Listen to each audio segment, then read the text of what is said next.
ma mën a xam ne ni lii kat moo tax jëluñu ma lii moo tax ñu jël ki nga xam ne mooy monsieur Birame Khoudia Lo si sama place parce que moom peut-être moo rempli tous les critères mais au-delà aussi il est d'une bonne moralité et que moralité boobu donc mën na peser sur la balance faire la différence. temps chanté mooy rupture bi nga xamante ni ñoom dañ koy wax saa su nekk ñu leen ciy xaar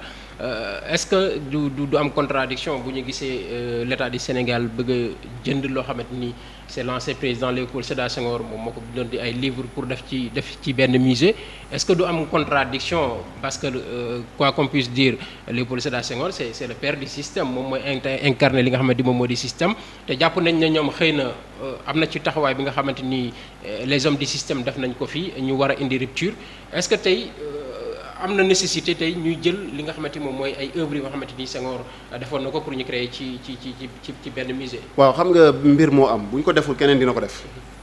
c'est tout simplement ça si on le fait pas quelqu'un d'autre va le faire tey qu'on soit d'accord avec Senghor qu'on soit pas d'accord il y a des actes yi nga xamante ni peut-être Senghor posé na ko peut-être ñu bëri ci jeunesse bi tey ànduñu ci forcément mais aussi nañu nangu benn affaire que Léopold Sédar Senghor c'est un monument au-delà xeex bi nga xamante ni au-delà n'est-ce pas de sa présidence bi nga xamante ni mu ngi woon fii nii de 1960 à 1981 mais boo weesoo temps boobu aussi avec les Aimé Césaire les Léon Contran Damas et autres ils se sont battus donc ils avaient une plume très acerbe plume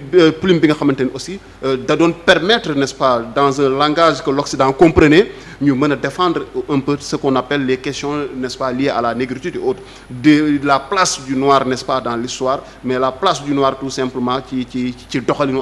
àdduna bi donc xeex nañ ko aujourd'hui c'est un privilège tey boo déggee ñu ne la Léopold Sédar Senghor bokk na ci kàngam yi nga xamante ni mës nañ toog ca fële ca académie française quand bien même le français n'est pas notre langue mais tey am na ay africains yu mbubboo Léopold Sédar Senghor au-delà il y a le talent parce que aussi il y a Léopold Sédar Senghor le président mais il y a Léopold Sédar Senghor le patrimoine n'est-ce pas Léopold Sédar Senghor bi nga xamante ni mooy c'est le poète émérite kooku bokkul donc kooku ay œuvres am ça s'arrache donc on va pas aussi laisser au nom de quelconque considération ñu bàyyi ay œuvres Senghor muy tomber ci yeneen i loxo alors que les Sénégalais aujourd'hui parce que œuvre quelque part que ce soit une œuvre littéraire ou pas day retracer une partie de l'histoire de la société donc tey non on a des étudiants on a des chercheurs on a des gens qui sont dans la poésie et autres ils ont besoin peut-être d'aller visiter n'est-ce pas ces œuvres de Léopold Sédar Senghor là ñu mën ko accéder si ku bëgg feneen nga ñëw que ne je viens au pays de Senghor pour vraiment m'enrichir pour découvrir donc encore une fois c'est tout à fait légitime que tey président Bassirou Diomaye nangu ñu récupérer ces œuvres là ñu def ko dans un musée le mettre à la disposition n'est-ce pas des populations ou bien en tout cas des gens qui sont intéressés de poésie de littérature et autres mais au-delà comme je dis il y a de l'histoire aussi dans ce que Senghor a écrit tey il y a des poèmes qui viennent il y a Joal etc mais tey Joal on sait que c'est une contrée bien sénégalaise histoire li muy raconter ci Joal donc day doon une histoire liée à cette terre-là tey aussi ku bëgg a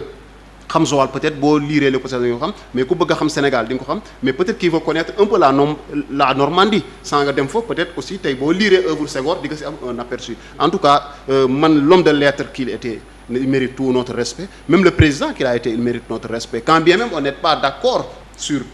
beaucoup de choses yi nga xam ne peut-être l'histoire nous a raconté que am na fi mais encore une fois c'est tout à fait naturel et ça n'a rien à voir avec le système cette fois-ci encore une fois c'est pas parce que sa papa def na loolu naqari que tu vas te débarrasser du nom de famille jox na la sant bi jox na la ko et c'est ton papa tu vas le défendre donc Léopold Sédar Senghor quand même c'est le père de la nation donc encore une fois man dama jàpp ne ni c'est tout à fait légitime et ça n'a rien à voir avec le système peut-être c'est des détracteurs bon les nouveaux opposants ils cherchent matière voilà c'est ça donc et bon question bi dama la koy poser waat na est-ce que tey rupture ça rime également avec reprendre des œuvres yoo xamante ni jàpp nañu c'est des hommes de système ñoom ñoo ko tegoon Léopold Sédar Senghor quoi qu'on puisse dire bu ñu waxee système suñu xel ñun ñëpp ci moom lay njëkk a dem ngeen nekk des hommes d'anti-système tey bu ngeen bëggee ñëw jël des œuvres yoo xamante ni c'est un président de système moom moo ko defoon tey ñu bëgg ci ubbi benn musée dana am contradiction par rapport ak seen posture.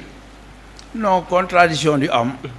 pour la simple raison que les œuvres de Senghor ce n'est pas pour Senghor. Les œuvres de Senghor n'appartiennent pas à Senghor. Senghor moomu ko Sénégal moo ko moom. Senghor kan moo ko dalal ba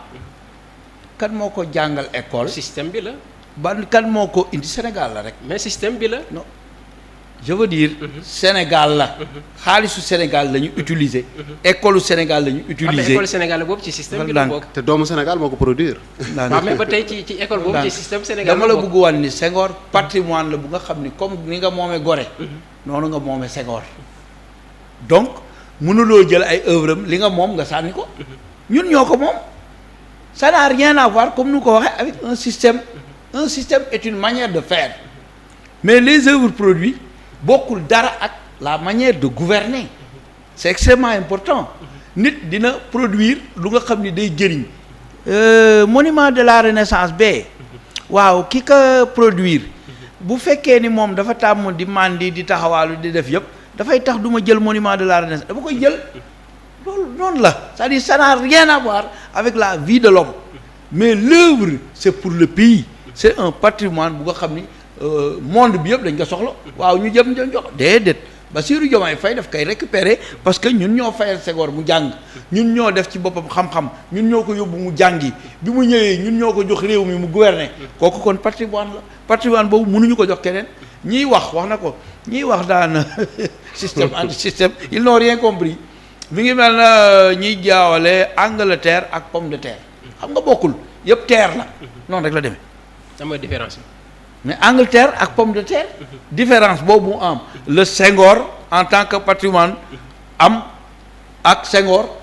acteur du système. C'est que les Sénégalais également aimeraient savoir lan mooy différence bi parce que bu ngeen ñu chanter tant chanter que da ngeen fi bëgg a jëlee système bi parce que système bi baaxul te système bi moom moo formé tey ñi nga xamante ni moom moo nekk président de la République ci système boobu la ñu formé ki nga xamante ni moo di Ousmane Sonko ci système boobu la ñu formé ñi nga xamante ni ñoom ñoo nekk tey ay ministre tey à chaque fois ñuy dégg ngeen ne système bi baaxul et ces anciens présidents yëpp ci système boobu lañ leen formé Sénégalais bëgg nañu xam lan mooy différence système bi ak li nga xamante moom moo di anti système. non bul indi anti système ak système man dama la indil une pédagogie par l'exemple pour jox la di Senghor ak système bi ça n'a rien à voir c'est-à-dire Senghor en tant que patrimoine ak Senghor système ça n'a rien à voir maintenant soo posé problème système anti système mun naa se répondre correctement système anti système bi c'est une manière de faire de ce qui l'incarne c'est-à-dire au fond le système n'est pas mauvais. Ce sont les gens qui font des pratiques par exemple aujourd'hui bu ma bindee benn texte dama lay jox exemple leer boo xam ni leer na naññi ku mel na suñu juriste bu mag boobu ñëw interpréter ka neneen waaw texte baa bon wala moo bon waaye moo bon waaye texte ba koy baax na da ngay gis bu fi jógee keneen day ñëw interpréter texte bi da mu baaxee noonu la def système bi c'est une manière de faire c'est-à-dire on a écrit des textes nit ñi système bi mooy ni ma ko waxoon corruption concussion achat de conscience commission marché surfacturation partage de privilèges et de prébendes voilà le système c'est une manière de faire maintenant l'anti-système c'est la transparence ñu ngi ko commencé la transversalité l'instantanéité la collaboration et la rapidité c'est le nouveau monde kenn mënu ko daw la bonne gouvernance kenn mënu ko daw c'est-à-dire non boo ko dawee le système te rattrape léegi dafa am des outils yu nga xam ni lépp loo def xanaa gisoo président Macky Sall am na yu bëri lu mu defoon tey dafay feeñ avec les réseaux sociaux avec kii xanaa gisoo booy bi ñu ma woon sànq ndeysaan maa ngi koy nuyu en passant sama rangooñ sax tuuru na ci loolu mooy booy bi ñu dóoroon bal frère bi daf ma ko envoyé dañ ko dóor bal bi dugg ci bopp bi des ci bopp bi placé wu fu nga xam ni kenn mënu ko laal médecins yi ñu ngi def lu nekk pour àgg fa bal ba nekk mënuñu fa àgg booy bi wér na ba mi ngi wax waaye bu tàngee rek da ngay gis mu delluwaat affaire bi di ko sonal muy am ay crise xoolal loolu c'est-à-dire ki ñu joxoon ni ko surveiller waaw jox nañ ko rek mais bu ñu la joxee ni la surveiller mais warul tax nga def loolu c'est-à-dire acteur bi li muy def ak lañ ko sant mun na bañ a bokk noonu la demee système bi dañu teg suñu ay règles yu nga xam ne dañ ko war respecter le non respect des règles moom moo lay ériger en système bu ma la dee wax système damay wax c'est le modèle social c'est-à-dire ay yoo xam ni kii war na ko bañ man war naa ko bañ ku ne war na ko bañ léegi kenn bañatu ko dañ ko légaliser faf xam nga xale policier bi ñëw nga bokkal ko c'est légal maintenant dafa mel ne lu légal anti système bi mooy ñu dindi loolu yëpp c'est-à-dire jëfin la bu nga xam ni dañ ko bëgg ji dindi ki nga xam ni moo ko doon def mën nañ ko yaraat ba dootu ko def moo tax am na ñu bari ñuy wax ni kii de ci système bi la bokk waaye ñëw na ànd ak yéen mën ko déedéet kii na mu doon def ñun duñu ko bàyyi mu koy def ñun dañ ko dul seetaan projet bi du egsi fii ñu egsi ñun ñu sonn ci egsi ànd ak Sénégalais yëpp di xeex ba fii nit di ko yàq duñu ko nangu tey duñu ko nangu ëllëg boo ko defee rek ñu xëcc ci sa nopp comme ni ko Ousmane Sonko waxoon ñu la ah du noonu de loolu nag mooy indi changement de système loolu rek la ñuy wax anti système ce n'est rien d'autre que ça. changement de système boobu ne dem nañ ba gis ko ci gouvernement bi ndax ñi jàppale woon coalition Diomaye ñu bëri yoo xamante ni àndoon nañu ak président Macky Sall ñu ci bëri tey gisuñ leen ci gouvernement bi tey nan ngeen nar a gérer li nga xamante ni moom mooy cette coalition là mi nga xamante ni coalition double XL la woon boo xam ne mu accompagné Bassirou Diomaye ci élection présidentielle yi parce que gis nañ fi coalition Benno Bokk Yaakaar depuis 2012 il a pu résister ci fànn yu bëri parce que bokk na ci coalition bi gën a yàgg ci coalition présidentielle tey est-ce que coalition Diomaye par rapport ak li nga xamante moom moo ko wër yëpp ci taxawaay bi nga xamante ni war ngeen ko am longévité boobu la yéen a ngi koy xalaat ci li nga xamante moom mooy jëm ci yeneen échéances yi ñu jëm. d'abord du coalition Diomaye nom bi dañ koy changer coalition Diomaye dafa amoon durée de vie. c'était une coalition électorale bi accompagné élection présidentielle. Attends. c'est une coalition électorale. coalition électorale bu élection jeexee day dem. maintenant il y aura une coalition qui accompagne Pastef. La politique n'a rien à voir avec la gouvernance loolu mooy suñu différence ak Benno Bokk Yaakaar su fekkoon ni foofu il y avait une distribution de privilèges et de prébendes fii il y a pas de distribution de privilèges et de prébendes mais il y a le don de soi pour la patrie loolu il faut que képp ku ñëw bokk ci coalition bi nga comprendre différence boobu boo ko comprendre